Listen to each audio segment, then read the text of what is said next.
Hello everyone स्वागत करुच्चे YouTube channel Odisha study hub तो पे आज आम आलोचना करवा plus three first semester political science honours core paper 1 जोटा कि यूनिट 3 रही कॉन्सेप्ट बा धारणा। तो ऑलरेडी गतकाली आम 1 मार्क और 2 मार्क सिलेक्शन क्वेश्चन आलोचना कर सारी जो मैंने देखने प्लेलिस्ट को विजिट कर से पाइब। तो आज आम 5 मार्क केतोटी आम सिलेक्शन क्वेश्चन मैंने आलोचना करवा जहाँ तुम एग्जाम पे बहुत लाभदायक हम। जो मैंने चैनल को प्रथम थर चैनल को सब्सक्राइब करदेव और बेल आइकन प्रेस कर ऑन नोटिफिकेशन ऑन करदेव जहाँद्वारा परवर्ती वीडियो आपड़ सर्वप्रथमे पाइपर। तो चलते पे आरंभ करवा। तो यहाँ तुम NEP 2020 सिलेबस अनुसार पे तो देख यूनिट 1 और यूनिट 2 ऑलरेडी क्लास सरी जाइए। एबे भी जो मैंने देखने प्लेलिस्ट को विजिट कर से पाइब। तो देख पिला माने प्रथम प्रश्न रही क्षमतार अर्थ कौन व्हाट इज पावर। तो साधारणतः राजनीति विज्ञान केन्द्रबिंदु हो क्षमता। क्षमता केवल राजनैतिक बल बा शक्ति को बुझाए नहीं। तो क्षमता केवल राजनैतिक बल बा शक्ति को बुझाई न थाई। क्षमता को व्याख्या करने अनेक दार्शनिक विभिन्न मत पोषण करिसेंती। तो ब्राटन रसेल से कौन कहले देख अन्य कार्य को प्रभावित करुवा सामर्थ्य को क्षमता बोली कहुए। सही बोली बर्कर को मतरे क्षमता कहले एक सामर्थ्य को बुझाए जहाद्वारा जड़े व्यक्ति बलपूर्वक अन्य उपर निजर इच्छा लदी दे थाए एवं यार विरोध कले दश विधान दंड विधान कर। क्षमता एक प्रकार बाह्य प्रभाव जहाद्वारा जड़े व्यक्ति अन्य को एक निर्दिष्ट कार्य करने को बाध्य करते। तो क्षमता हूँ एक प्रकार बाह्य प्रभाव पिला माने जहाद्वारा जड़े व्यक्ति अन्य को एक निर्दिष्ट कार्य करने को बाध्य करते। एडवर्ड सील्स से भाषा रे कौन कहले क्षमता हूँ एक प्रकार धारा जहाद्वारा क्षमता शासन व्यक्ति दुर्बल को निजर इच्छा विरुद्ध कार्य करने को बाध्य करते। तो यहाँ थिला नेक्स्ट हो क्षमता वैध क्षमता कौन व्हाट इज लेजिटिमेट पावर। साधारण अर्थ में जो क्षमता पछरे आईनगत सिद्धांत थाए साधारणतः जो क्षमता पछरे आईनगत सिद्धांत थाए जनमत थाए किंबा नैतिक समर्थन थाए ताहाकू वैध क्षमता बोली कहुए। देशर संविधान जो क्षमता को स्वीकृति प्रदान करते किंबा जनसाधारण द्वारा आदृत होता है ताहाकू वैध क्षमता बोली कहुए।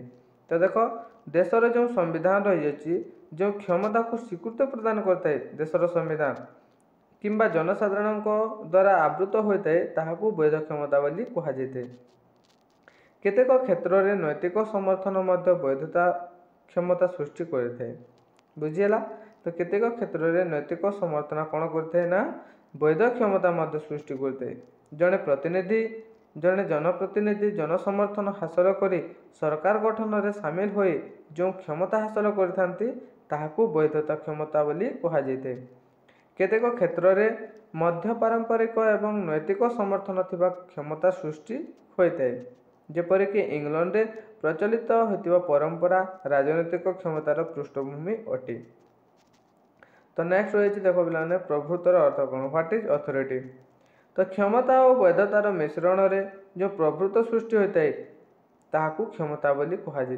तो क्षमता और वैधतार मिश्रण रे प्रभुत्व सृष्टि होता है पिला माने प्रभुत्व हूँ क्षमतार आनुष्ठानिकरण जहाँ सरल और राष्ट्र को प्रतिनिधित्व करते। दार्शनिक रॉबर्ट डाल मतरे वैधानिक क्षमता को प्रभुत्व बोली कहुए।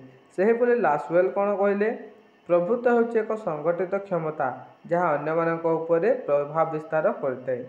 तो समाज तत्वविद मैकआइवर कौन कहले प्रभुत्व सर्वदा ग्रहण योग्य होइतिबा कारण यह पछरे वैधतार स्वर न थाई स्वर थाई। तो बुझेला नेक्स्ट देखा वैधता कौन व्हाट इज लेजिटिमेसी। तो लाटिन शब्द लेजिटिमस रु वैधतार सृष्टि होइछि जार अर्थ होछि आईन सम्मत बा युक्तियुक्त। साधारण अर्थ रे कहले जनसाधारण समर्थित तथा यथायथ क्षमता उपभोग प्रक्रिया को वैधता बोली कहुए। एणु जेकोसी कर्तृपक्ष जनसाधारण आस्थाभाजन हो पारे ताको वैध कर्तृत्व बोली कहुए। ग्रीक सभ्यतार दार्शनिक प्लाटो से निजर कल्पित दार्शनिक राजा शासन को वैध बोली वर्णना करथिले। तो परवर्ती समय रे वंशानुक्रमिक शासनतंत्र वैध बोली विचार करा जाउथिला। आधुनिक जुगरे जनसाधारण स्वीकृति आधार में गठित कर्तृत्व को वैध बोली विवेचना करा जायते। तो परवर्ती प्रश्न रही देख स्वाधीनतार अर्थ कौन, व्हाट इज फ्रीडम।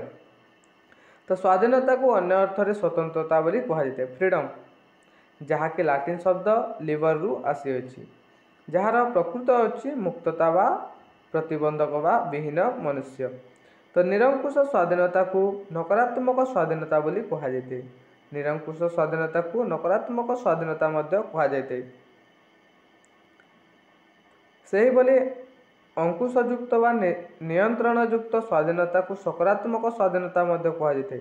दार्शनिक John Locke, Thomas Hobbes, Spencer, J S. Mill इत्यादि नकारात्मक स्वाधीनता विषय आलोचना करते। सेमानक मतरे समस्त प्रतिबंधक मुक्त होगाकू स्वाधीनता बोली कहुए। तो परवर्ती प्रश्न रही अधिकार अर्थ कौन, व्हाट इज राइट।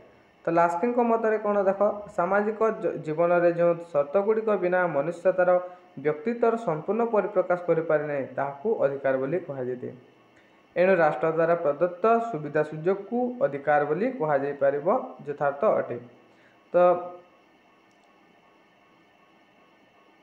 सांख्य दर्शाई जे समाज द्वारा स्वीकृति प्राप्त राष्ट्र द्वारा कार्यकारी हो पारे दाबी। अधिकार लक्ष्य संपर्क में सूचना दे ग्रीक कहते जनसाधारण मंगल साधन पर जो क्षमता दाबी कर स्वीकृति पठाई जाए अधिकार बोली कहुए। तो ये देखि नब। तो नेक्स्ट रही नैतिक अधिकार मोराल राइट्स।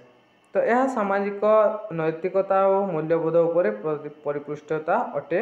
नैतिक अधिकार यह व्यक्तिर विवेक विचार और मानविकतार परिप्रकाश अटे। यह आईन अदालत रे सब्यस्त हो पारे नहीं। पिलामानंकर पितामाता ठारो स्नेह और आदर पाइबा, दुख सुख लोग व्यक्ति अन्य मानक ठारो साहाय्य और सहानुभूति पाइबा आदि सामाजिक नैतिक अधिकार उदाहरण अटे। तो ये देखि नब। नेक्स्ट रही राजनैतिक अधिकार पॉलिटिकल राइट। तो ये स्क्रीनशॉट मार पे ना मु टेलीग्राम चैनल रे पोस्ट करदेवी। तो यहाँ था तुम +3 first semester political science honours core paper 1 unit 3